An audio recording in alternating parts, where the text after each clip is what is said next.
everybody. Greg Everett, Ursula Garza back again to provide, I guess, what some people find entertaining and informative.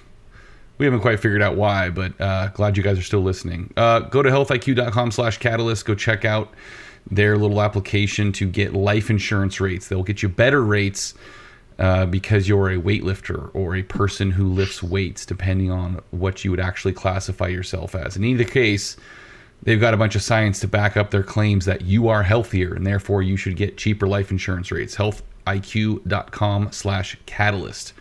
Ursula, let's talk about that World Championship Greg. stuff.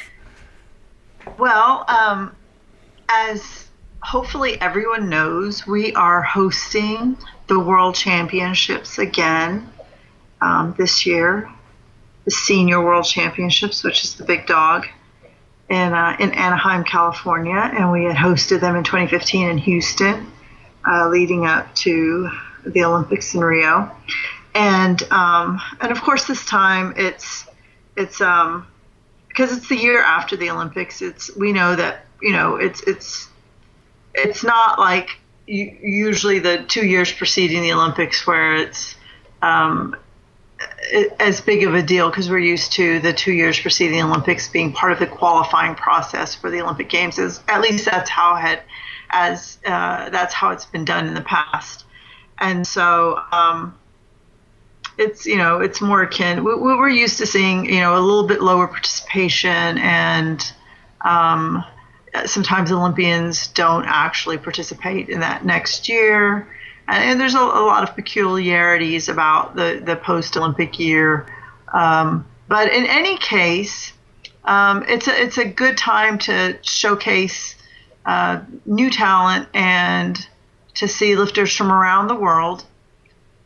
And I'm really excited because as the U.S. grows in stature and competitiveness, and as we try to take a new direction as a sport in this country and internationally, we've been given a chance to host many international competitions. We just hosted the Pan Am Champs this year as well in Miami. And, as we see the sport grow and explode in the United States and grow internationally, we've been able to host some of the major events in a way at a quality level that we haven't seen around the world, and this is one of the reasons that we were able to bring the World Championships back to the United States.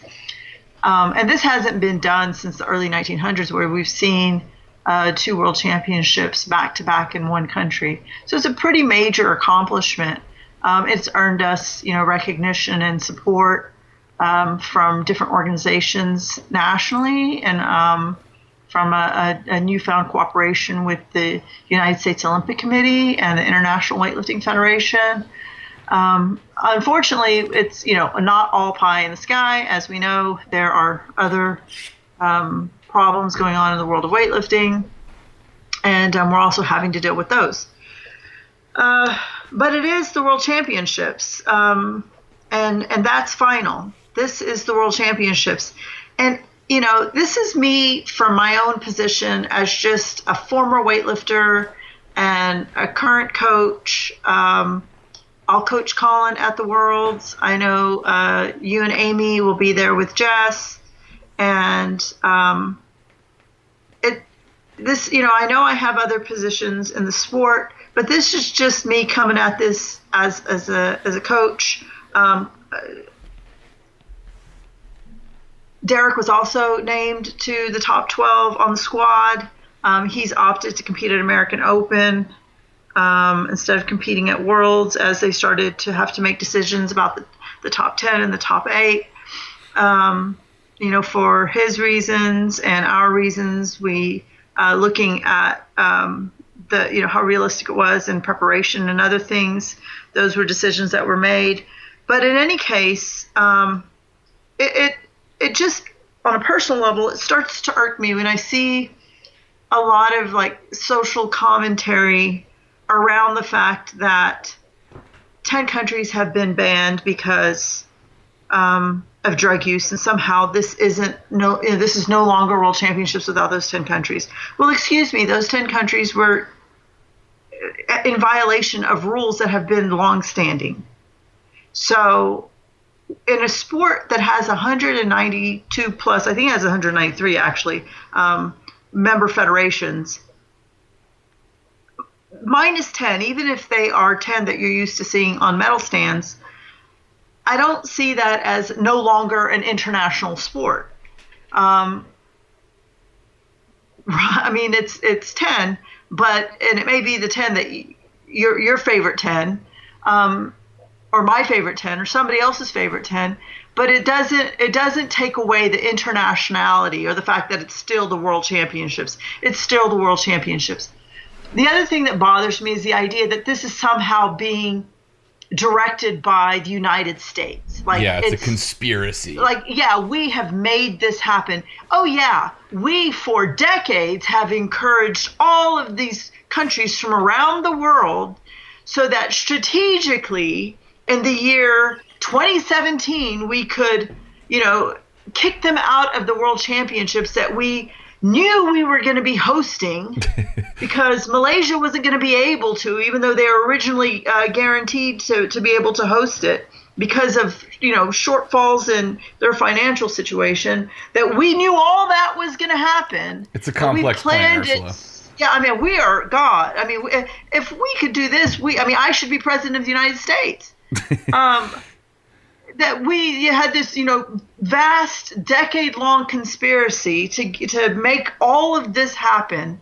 I mean, all of these countries we set up just so we could specifically ban them this year. I mean, I must have, put together the parents of C.J. Cummings and Harrison Morris just specifically so that they could be born and grown and be in position to medal by the time we got to this year.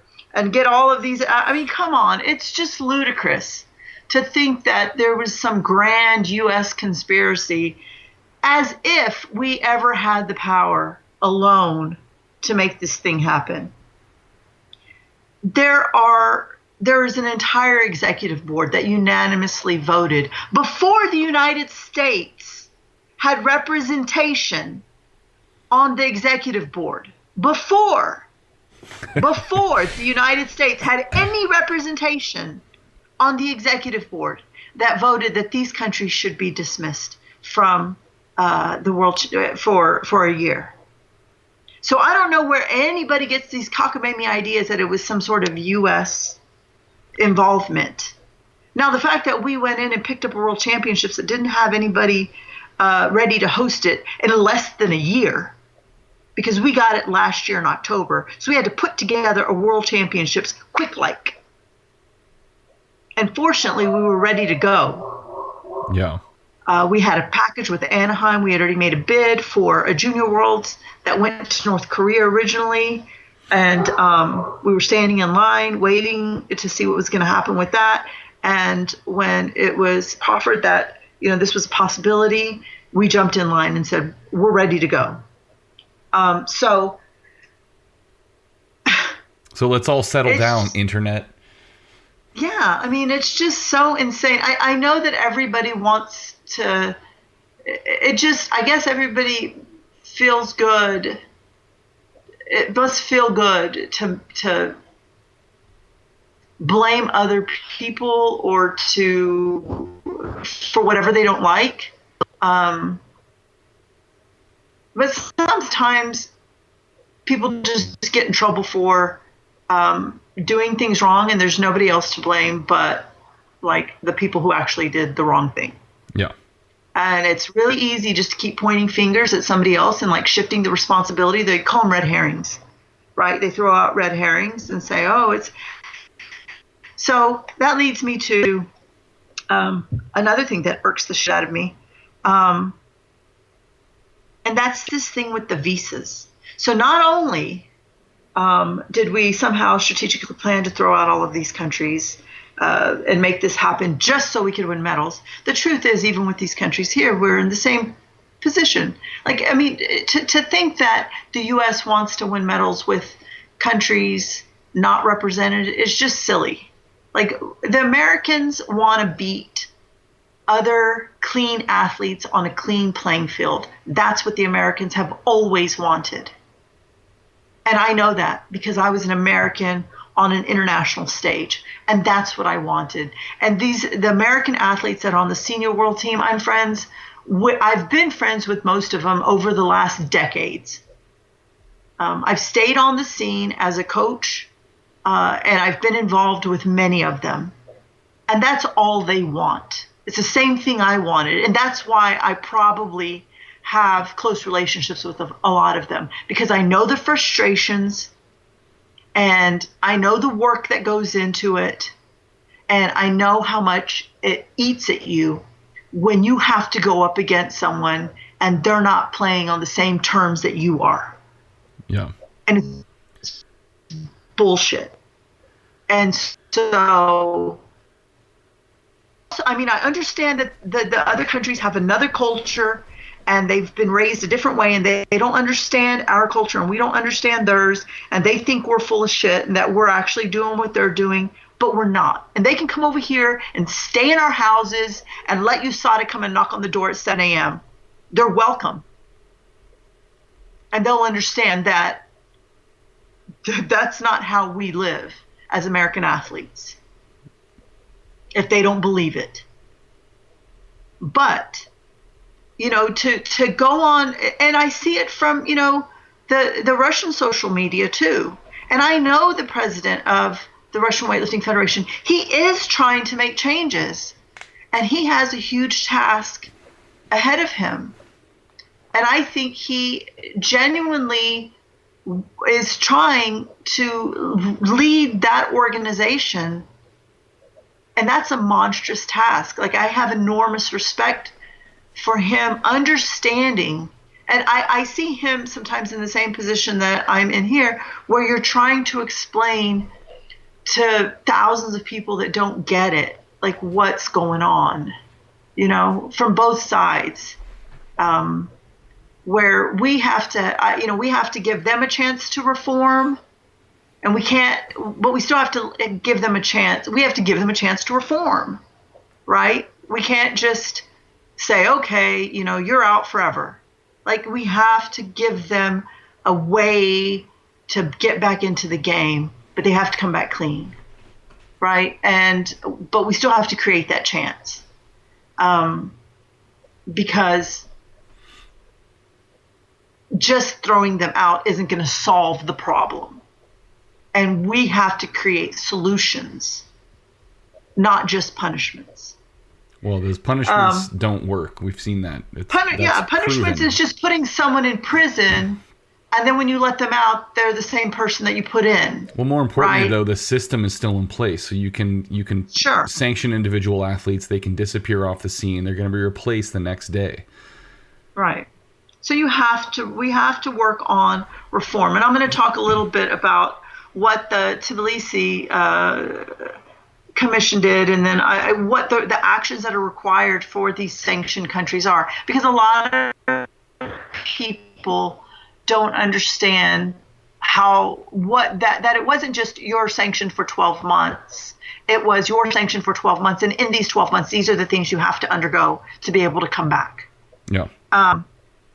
So I'm going to go through that. But the other thing I want to talk about that I'm seeing go apeshit on social media is being proffered by some people, again, that somehow USA Weightlifting is involved to some degree. And this bugs me from an organizational standpoint, because I know that we bend over backwards and jump through hoops and literally hire independent assistants to help all of the athletes, coaches, administrators, and delegates get visas. Like, I get every email that Phil sends out that have started as soon as we knew we had the World Championships. I literally placed invitations on every single delegate's table at the Congress. Every country at the Congress got an invitation. The beginning of this past year, where I had this big stack. And I literally we put them on all of their desks. We emailed them. They kept getting the same invitation emailed over and over and over. We sent personal emails. We said, get back to us if you're having problems. We had an independent that works with the USOC agency that was helping troubleshoot. I mean, all of these countries that were on this ban list, we were working with one-on-one to get them visas. The problem is we aren't the State Department. If you cannot pass 214B, which says you intend to go back to the country from which you came, then you will not get a visa into the United States. They don't care who you are. And you go in for an interview. Sure, we have some leniency that is applied to athletes. But for all these people that act like America is a bunch of assholes and that people don't defect to the United States, get your head out of your ass. Last World Championships, 2 Cubans defected. People defect every day. That is why the State Department acts the way the State Department acts. Because people defect all the time. And I'm not going to say anything about the individual case because I know too much. But if somebody didn't get a visa, they had to have indicated somewhere along the line that they either didn't intend to return or they didn't get all their papers in place to show that they did intend to return. Well, and the idea that the U.S. State Department is like in collusion with USA Weightlifting to block international lifters from coming to competing is fucking absurd. Right. They couldn't care less about this fucking sport. USA Weightlifting is not some giant, like, organization that can actually influence some kind of government organization to do that. It's just fucking ludicrous internet bullshit. Yeah, they're really overstating our position in the world. Yeah. Come on. It's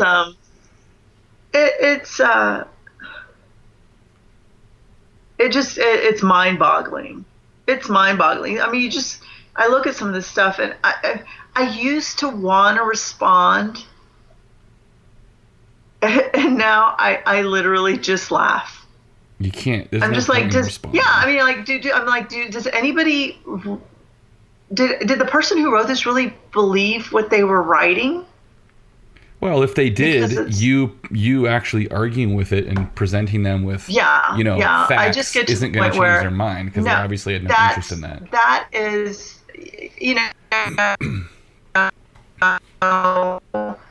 I've had mentioned before. It's like people are going to believe whatever they want to.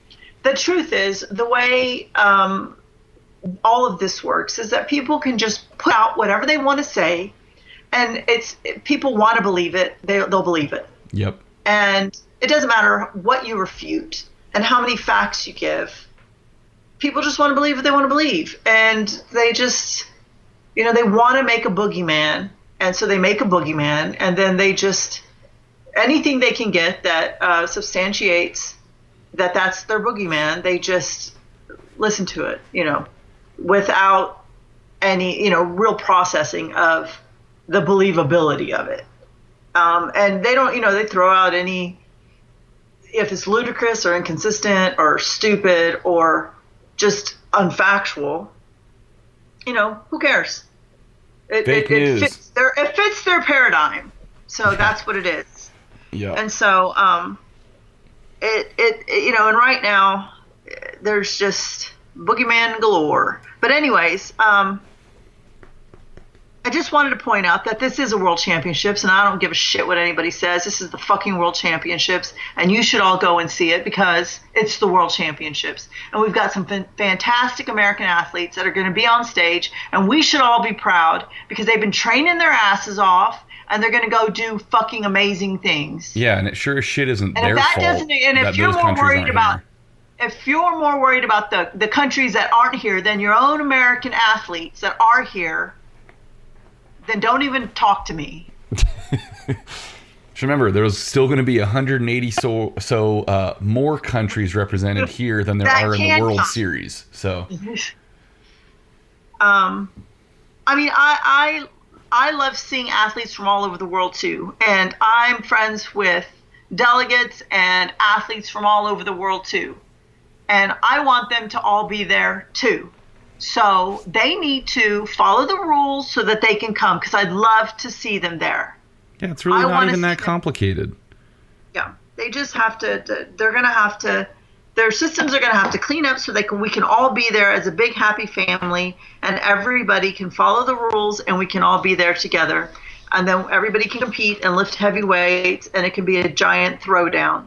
That's what I would love to see. I'd also love to see everybody pass the drug tests, because they're actually clean, and that's it. Yeah. Like, that's what should be happening. And then we wouldn't be under this duress from the IOC, I would hope. Yes. So it's not, I mean, Americans do it all the time. They're competing clean, and so it can be done. So go, my fellow Americans, keep it up. I'm proud of you.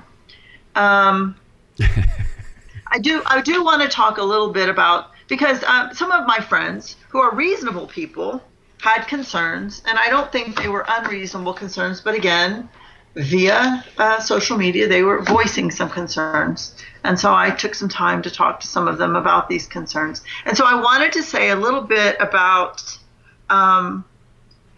these IWF decisions that were made, and why. And I know everybody was like, we should throw all these countries out for, a decade or whatever, and people get real crazy. I get it. Like, I understand everybody's really upset, and you get both sides. Like, this is what you don't understand. I hear both sides. We should throw all these countries out forever. Yeah, okay. And then you have the other side.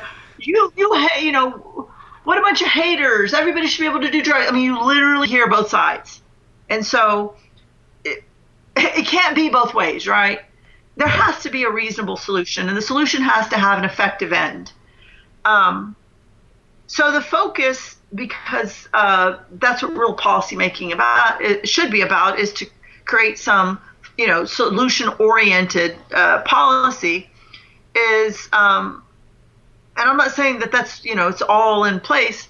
I'm just saying that the decision to take these countries off for a year, and then to have a tiered system of the possibility of returning early from the sanction, that tiered system came from this concept of proportionality that has been already applied in other cases by the Court of Arbitration of Sports. So this isn't something that the IWF independently came up with and said, we want to make it easier for some countries to come back and some countries not to come back. What it came from is the fact that they understand that if we don't create proportionality in the decision, then they are going to appeal the decision. So if that doesn't make sense, let me re-explain it in a way that might make sense. If we don't take into consideration in the decision as it's being made the concept of proportionality, which means we can't treat a country who has 3 positives as the same as a country that has 10, then the country that has 3 will go back to the Court of Arbitration of Sports and appeal for proportionality. Then none of the sanctions will be applied yet. It will get delayed. And then it will get delayed again and then all of a sudden the decisions we make will end up in the Court of Arbitration of Sports and out of our hands. So we have to consider what the Court of Arbitration of Sports has already decided in other cases, and take their principles into account as decisions are being made. So with this concept of proportionality in place, we also have to be reasonable and fair. So we can't go, okay, we're going to ban you for 3 years or 4 years or 5 years, because you have to remember that these decisions are being applied, first of all, to whole countries that include athletes that have already been banned. So it's affecting athletes that weren't even the ones being tested positive, because you're punishing a system, not the athletes themselves. The athletes themselves are being separately punished. So you can't go in and do some extraordinary punishment because you're actually hurting athletes that, although they were part of a system that's being punished, they themselves haven't necessarily felt it. So there are things to take into consideration. So the 1-year ban is where you can go in the sense of trying to require action by the member federation in order to elicit reform. There are certain requirements that are demanded of these federations in order to participate after the sanction in the IWF. And those include acknowledging the responsibility in the retesting results. So basically acknowledging that the country itself was responsible for these positives. So that's acknowledging guilt. Apologizing to the competitors, the weightlifting community, and the Olympic movement for having suffered from these results. Promise of ensuring fair play in the future. Expressly agreeing to comply with the list of conditions that are provided to them by the IWF. So the requirements that were imposed by the IWF are really an attempt to create unfettered access by the DCOs, or the doping control officers, which has been a point of contention. The inability to get into the country without the country being forewarned to actually conduct testing without any forenotice. And so that has been an area of contention and really one of the target areas that they're trying to make feasible. So make sure that the entry of DCOs to a respective country is guaranteed without providing advance notice. Ensure that athletes train in areas where which are accessible to DCOs. No substantial delay in sample transportation due to customs issues. Accurate and timely whereabouts submission by national team athletes throughout the sanction period. Sharing the dates and locations of training camps. Investigation reporting of athlete support personnel associated with adverse findings. Assist the National Olympic Committee, the National Anti-Doping Committees, and the IWF in maintaining code compliant status. So we're really talking about and education seminars that are held every 4 months by the organization that are under suspension. So, I mean, looking at this from an educational, from a DCO access, all the way to how the member federation submits entries so that we know the IWF knows which athletes are planning to compete. Like all of those things are ways that could have possibly been evasive maneuvers are now being strictly controlled and monitored. And so, and I know everybody can say, well, these are things that they should have done before. Well, it's about reform. And so where everybody wants to criticize what hasn't been done in the past, a lot of it has had to do with the ability or inability to have the support of the entire community to have these member federations agree to become a part of this solution. And getting some of these countries on board to agree to become part of the solution can only have a positive impact in getting the other countries that may still have problems to also agree. And that's the hope, that this impact will spread. If Russia and Kazakhstan become the leaders in this movement, then there's the potential that all of these other countries will comply as well. And that's important because we need strong leaders in countries that have had issues in the past to then lead these other countries in the direction that the IWF has for a long time tried to go. All of these claims that it has not are untrue. They've been stopped at a lot of turns from banning entire countries. They've tried that in the past. Mm-hmm. They weren't able to. They've tried to implement 4-year bans, and that was knocked down. So they've tried stricter punishments besides just fines. People don't know that. It's people who don't know what they've tried to do in the past that talk out of the, backside. All of a sudden I'm proper. I don't Seriously. know what that. Oh, good thing you caught yourself on that language. Yeah. Well, yeah. But that don't know, that are really quick to criticize. And it's one of the reasons that I've gotten involved is because I know they've taken steps. I know they've tried. I know that the people that were involved, I know that my predecessor has pushed for a long time to try to make these things happen. And I know that the key leaders in the sport have been pushing this direction for a long time. And change does not happen overnight. And, all we can do is keep trying. So anyways, I just thought I would read some of the requirements. And it's true, they have the ability to knock down their suspension period, and it's based on proportionality. So the 12-month period could be knocked down for those who have 3 or less, could be, if they meet. And there's, this independent, the Anti-Doping Commission that has to say, yes, they have successfully done all of these things. They've met all of the criteria successfully. Then they can conditionally lift the suspension. If any of those if they're non-compliant, they go right back under suspension. But it can be lifted up to 6 months for those under 3, which is Ukraine, Turkey, Moldavia, China. To 8 for those who were at 4, 5, and 7, which is Armenia, Azerbaijan, and Belarus.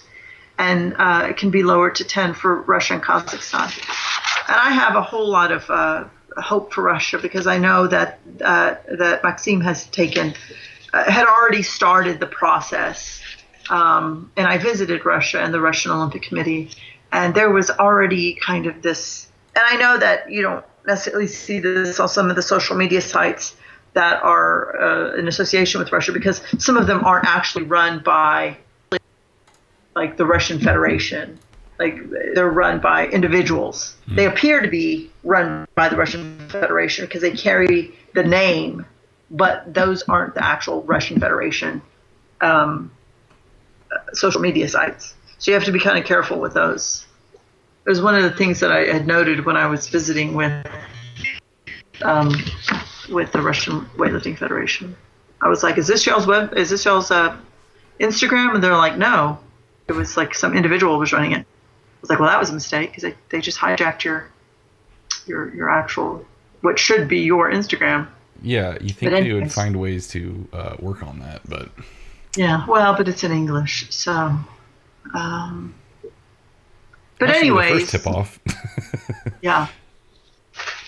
All right. Right. Anyway, so I don't know. I just wanted to... I swear I'm going to stop talking about this now. But we're going to just go to Anaheim.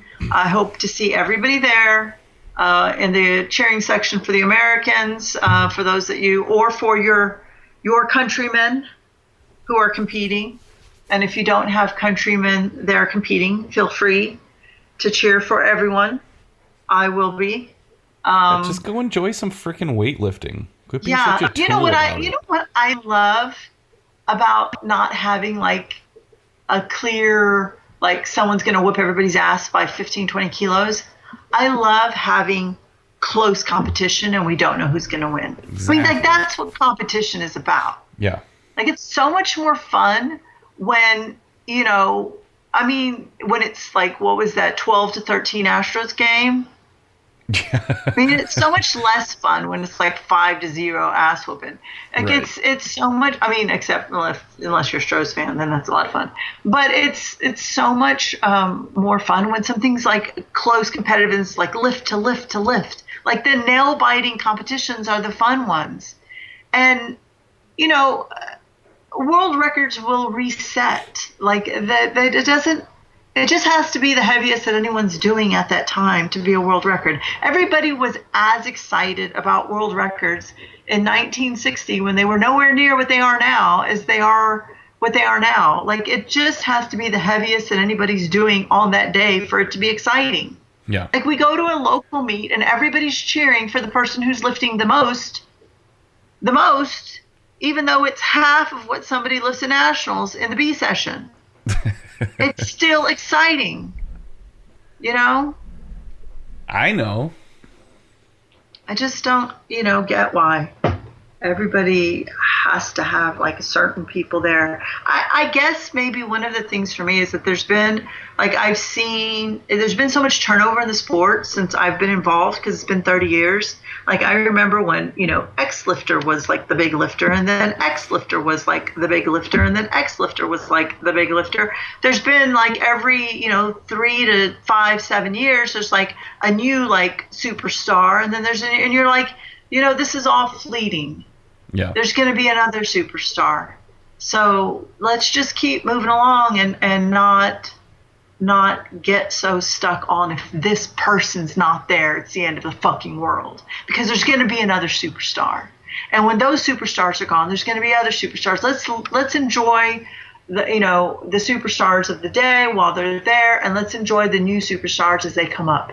And you know what? Let's enjoy our own superstars, and let's promote and give some respect to our drug-free superstars. Please, can we do that? Yes, please. Can I get an amen? Amen. You got at least one. Okay. All right. Hope I got a few more out there. I'm sure we got some out there. Okay. I just hopped down off my soapbox. Carry on. That's okay. That's okay. People seem to love the other episode when you lost your fucking mind for 20 minutes. Awesome. Yeah. Probably. Now I'm going to chew a Hubba Bubba. I'm done. Yeah. There you go. If you can't understand anything Ursula's saying, it's because she's got a wad of gum in her mouth. I got gum for Halloween. See, it's already started. All right. Let's answer a question or two so we can maybe end on a somewhat less irritating note. I'm happy right now. What's that? I'm happy. You're happy? All right. Well, that's all that matters. That's why we do this, is to make you happy. Oh, good. It's really the only reason I agreed to do it, honestly. We've kind of established that. Sweet. David says, was wondering if you guys can talk about recovery, best kinds of recovery, what to do on recovery days, etc. Thanks. That's a nice, concise question. Some of the questions we get are like 15 pages long. It's pretty amazing. David got right to the damn point. Although he kind of asked the same question 3 times. I just like how he clarified that he wanted us to talk about the best kinds of recovery, not the worst kinds of recovery. I just wrote, I have a one answer question, and I'll let you do all the fancy stuff. I put sleep. Sleep. Sleep is the least fancy and most important recovery modality out there. That is absolutely 100% true. The problem too is that, at least for some people, sleep is very hard to come by. It's very hard to ensure that you have the quality and quantity that you really need.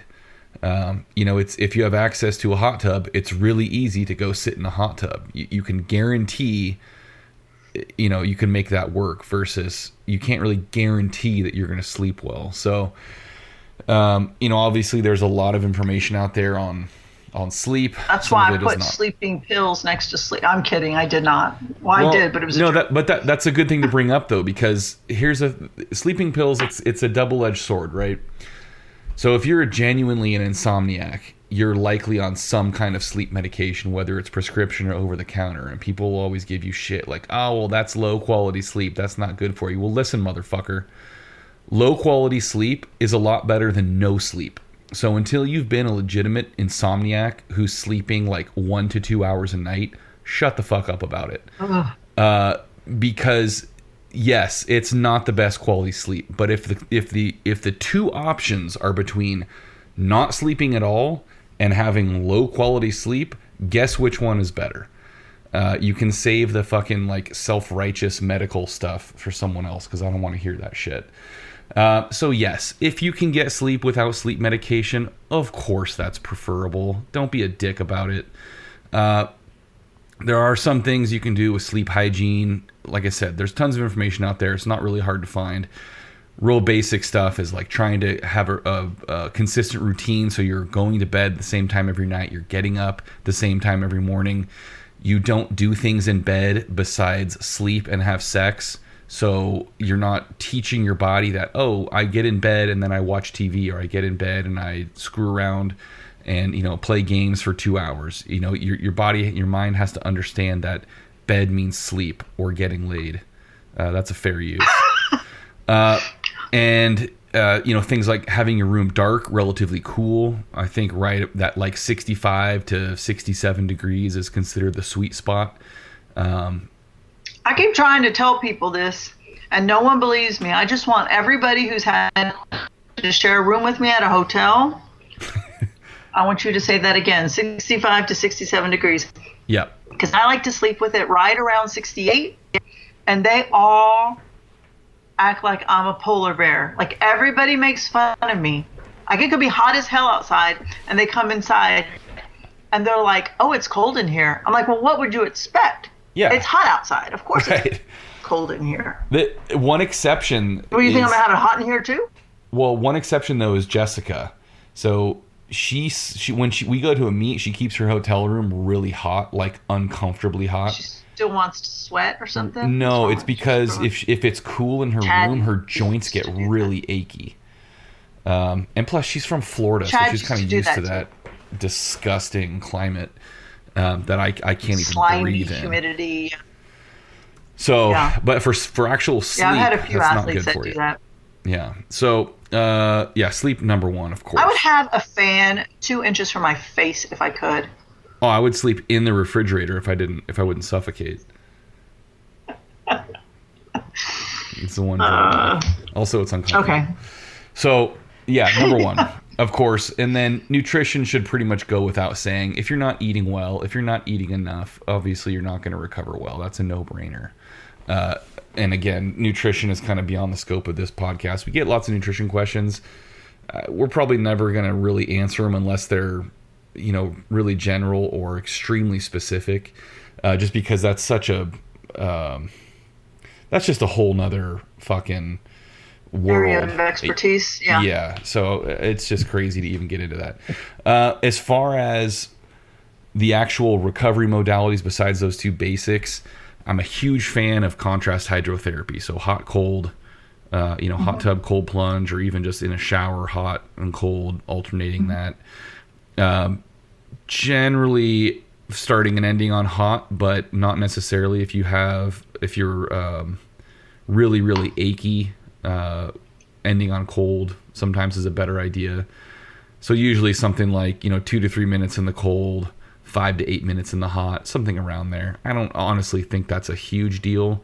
The precise numbers, but definitely a little longer in the hot than you are in the cold. As far as what to do on off days, you got to do something. That's probably the biggest mistake I think people make, is being totally sedentary on their days that they're not training. That stiffens you up.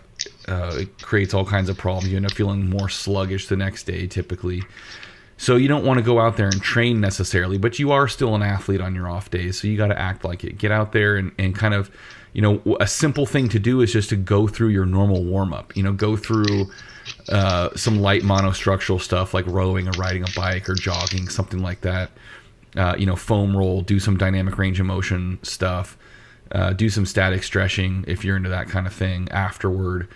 But do something where you're actually moving, and you're actually moving your body parts through a full range of motion, rather than just checking to make sure that the couch still works for 10 hours. You can do that also, but make sure you do the movement stuff first.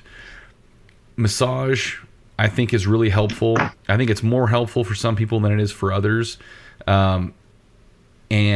Obviously that's prohibitively expensive for a lot of people, especially to do on a regular basis. It'd be great if we could all get a massage 1 to 2 times a week, but I've still yet to meet a weightlifter who can afford to do that.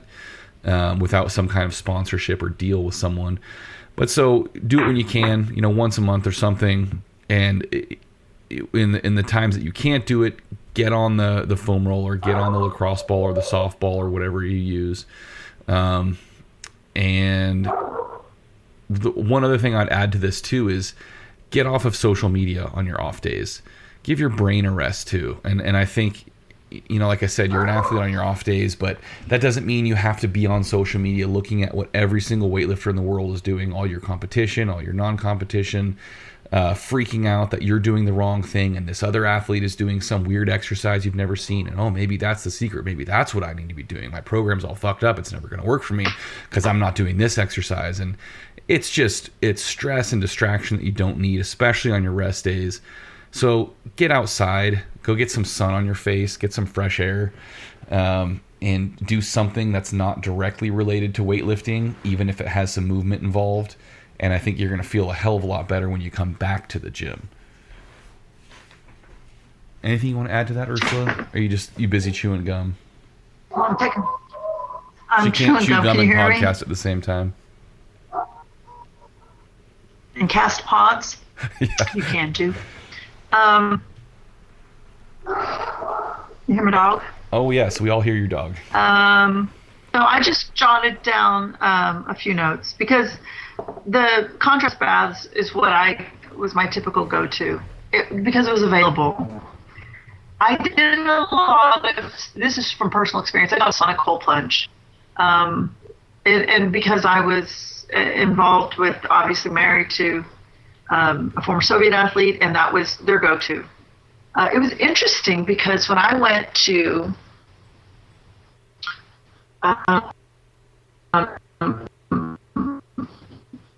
that laboratory, when I went to the Russian Olympic Committee and to the Russian labs, that was in Everett, and then we went to one of the Russian trainings. I actually have a picture. They have like this, something that I didn't see, which was like a salt room. Have you ever seen one of these? No. Oh, yeah. With like the salt wall and stuff. Is that what you're talking about? Yeah. That was the only thing that I saw different from what I knew from their normal recovery methods. I mean, other than that, I think, we're looking at joints, muscular recovery, central nervous system recovery, and then like holistic and mind recovery. You covered all of those in some way or another. From the holistic side, obviously we're looking at sleep, meditation. Which includes naps, by the way. Right. Getting off social media, that kind of stuff, getting outside. That's your whole kind of what you should be doing on a daily basis anyways, to keep your mind clear and keep yourself from being on a daily basis kind of inundated. But, specific for like joints, muscular system, and the effects on the central nervous system that you're putting on your body from training itself, what we did was sauna and cold bath, and some sort of, and I would do hot bath, so sometimes hot tub, pool, contrasts. I hated massage because I was always so tight. I also hated stretching, and that was probably one of the reasons I would have issues, because I would refuse to do two of the things that I probably really needed to do. But if you can tolerate massage, even if it's just like Swedish massage, it doesn't necessarily have to be. And that starts to play into the holistic side of it, where it just allows you to relax and clear your mind. It doesn't have to be a sports massage. I used to do massage for my ex-husband almost every day. He liked more of a deep sports massage, which then required that I then give myself a forearm massage because he was like a small cow. It's true. He was just like a slab of beef. But cryotherapy, I think, plays into. Now we have new modalities of the same old things. So cryotherapy now takes the place of a cold plunge. Electrostim, we've always used some bit of electrostim for joints and for muscular recovery. So we'd usually place them around joints, around the tendons where we would have issues. And I'm trying to think of anything of the new things. I know that a lot of people are using one of those. Chad had them at his competition. I'm forgetting what they're called. The compression. You know what I'm talking about? There's like compression garments, so like Body Science and Virus, No, like actual tights. the compression pants. Yeah, there's The ones that you see. Game Readies and what's the other one called? Normatec. Normatec. So like I think Normatec Normatec is just compression, but Game Ready is compression plus it cycles cool water through too. I like those. I know they had them at the training center. We have a set of Game Readies that someone gave us. My only issue with them is, honestly, I'm a little bit lazy. They're just kind of a pain in the ass to get set up. I'd rather just sit in the hot tub. Right. I think I know that there's lots of scientific like research back and forth on a lot of that. But what I can tell you is, as mainstays,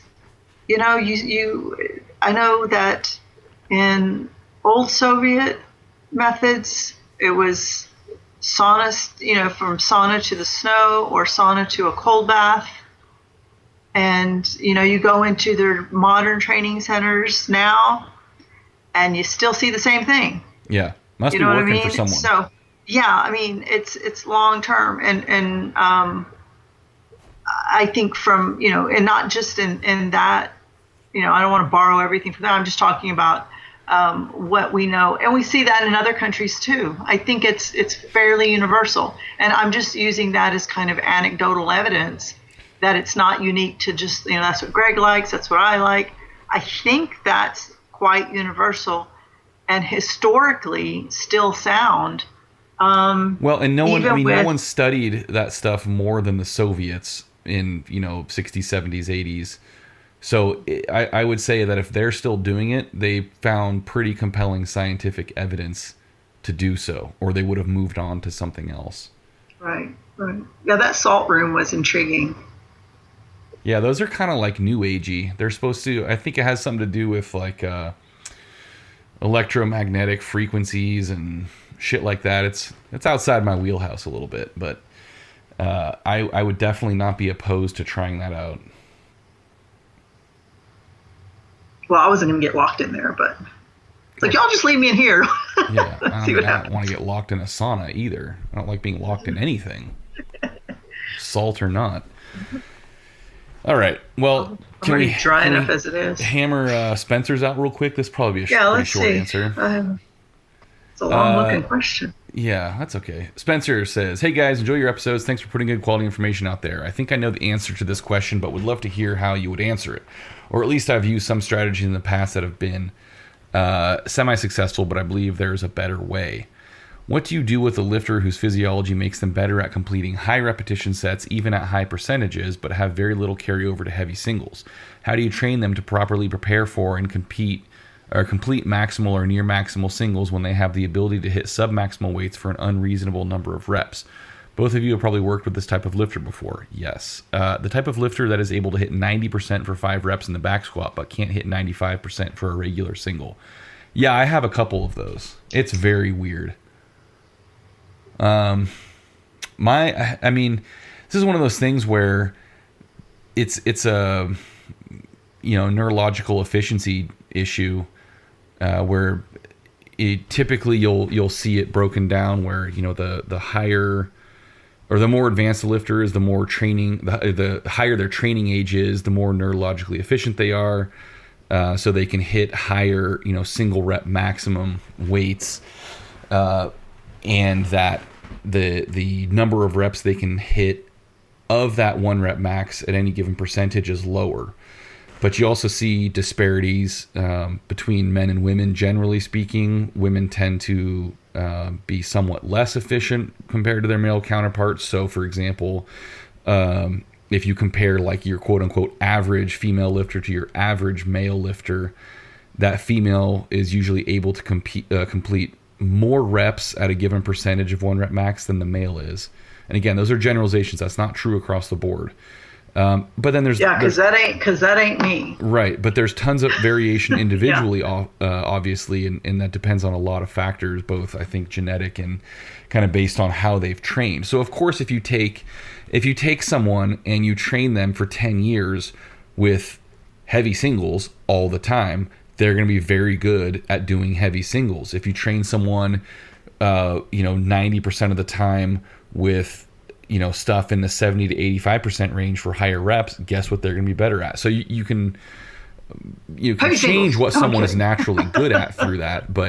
And it's funny because you've said in past episodes that you always responded better, like with squatting, for example, to heavier singles versus higher reps at lower percentages. But anyway, my point is, when you have someone like that, you obviously have to try to train them in a way that is most suitable for what they're good at. So when it comes to strength work, the obvious solution, and I'm sure this is what Spencer is talking about having done, is to have them do higher reps in training. So when they're squatting, rather than having them do singles, doubles, and triples, maybe you're having them do, triples and 5 or 6s and 10s and things like that. For the bulk of their strength training, and even never really hitting singles. I have one lifter who, we never do squat singles anymore because it just doesn't work for her. Not only can she not hit high percentages, it just destroys her. She just can't handle that kind of training and be able to be functional, for the following 2 weeks. It just buries her. So higher reps in the squats, even in the pulls to some degree.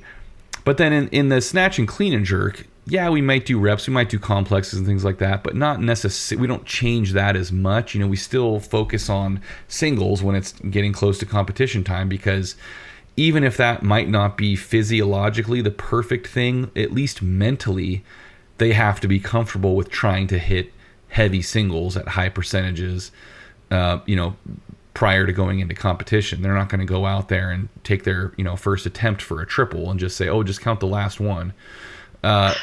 So although actually Kara Yessi, now Doherty, years ago when I was coaching her, did a local meet, and she was just training through it. And so I had given her snatch doubles in her program that Saturday. So she did a double on the platform. Local meets, they're fun. So I guess that was all I really had to say about that. Ursula? Well, I was getting confused because you were saying, I just let them do reps. I'm like, but you were obviously talking just about the back squats. Squats primarily and pulls. With strength training, yeah. We don't do sets of 8 in the snatch. Yeah, with squats and pulls, you don't really have to. You don't have to do a max single really ever. Yeah. It's all just about getting your legs strong enough to be able to do snatch and clean and jerk. What I would do for someone who has an issue, who can do submaximal, say a triple at 95 in the snatch, which I wouldn't even know if somebody could, because I probably never signed that to them, but then can't do 100 for a single.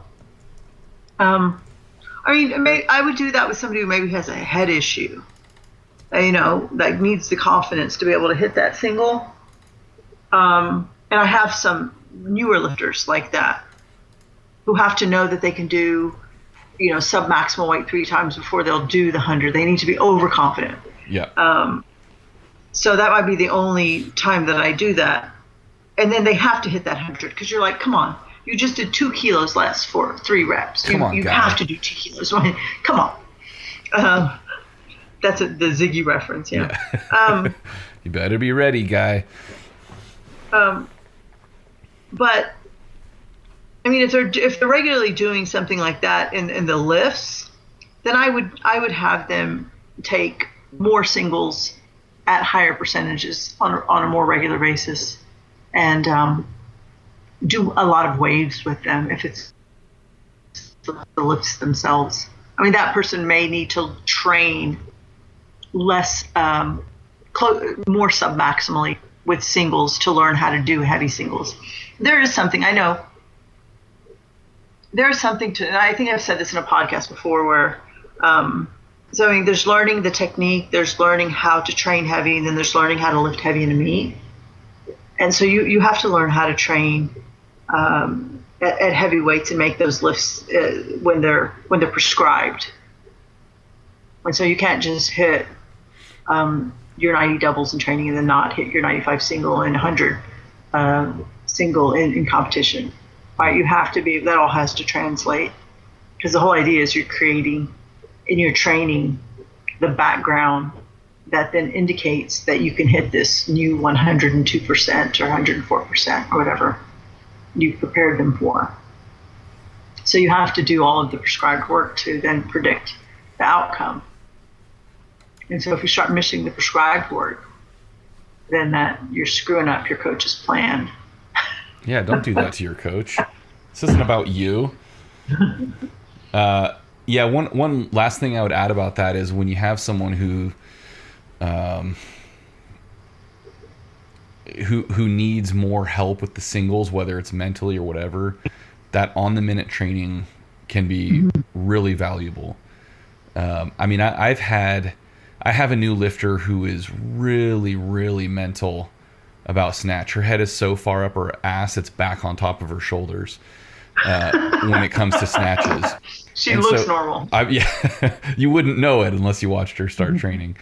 And so, I mean, I've done things where I've had her snatch, every 35 to 40 seconds, where it's basically lift, change the weight, lift, and I'm telling her when to go, and she just has no time. And so you can get a lot of volume, but also a lot of practice mentally for those heavier weights. And it tends to distract them, like we've talked about before, from all those things they're thinking about. Oh, this is going to go wrong. I'm going to miss this. I need to do this. And so if at least part of the problem with them hitting heavy singles is not physiological, it's more psychological, then that can be pretty useful. Well, and what's interesting is if you do something like 95 for 3, really that third snatch should feel something like 102 or 105. Yeah, it feels like 100. Like in the way it feels off the floor. Yeah. Yeah. And so, I mean, just like most of us realize that if I can do that third rep in a 95 triple, then I can do over 100%. And that's what it tells me as a coach, and that's what it should tell you as an athlete. Then if an athlete can't go to the 100 and just hit the 100, you're just like, okay, they're not interpreting this right, and their physiological capability is not transmitting to their psychology. They're not communicating, and so that's where you have that gap, and they have to understand that as well, and then they have to have the confidence to believe it, and sometimes that's what's missing. And so I think when you're just generally distracting them with that time component and just saying go, go, go, go, go, they don't have the time to distract themselves, and their body just does what it can do, which is what it can do, and what the weights have already predicted they can do. They don't become their own barrier with their negative thoughts or concerns or whatever they put into their little key brains that gets in the way. Just do a triple, but skip the first 2 reps. Yeah, Start on the 3rd rep, and then skip everything else. All right, let's get out of here. All right. That's enough of weightlifting stuff for today. This is my rest day, so I need to get off of this. I need to get off of media. Yeah, I got work to do. Yeah, seriously. All right, guys. Thanks again for listening. If you have a spare minute and you like us, more than you dislike us, please post a review on iTunes or Google Play or Stitcher or whatever you listen to. I know this thing gets picked up, and I don't know if it's called syndicated or what the shit it's called on the internet, but you can get it on a lot of different things, and they pretty much all have rating functions. So get on out there and do that if you'd like to support us. Tell your friends, tell your enemies, tell anyone who has a computer with speakers. We would really appreciate that. Any last things you need to plug? Anything coming up? Well, I have Art of Coaching Weightlifting next weekend at Fortitude here in Austin, and that's going to be fun. And then the following weekend, I have a course at CrossFit Austin that's just a regular level 1 for USA Weightlifting. That's going to be fun.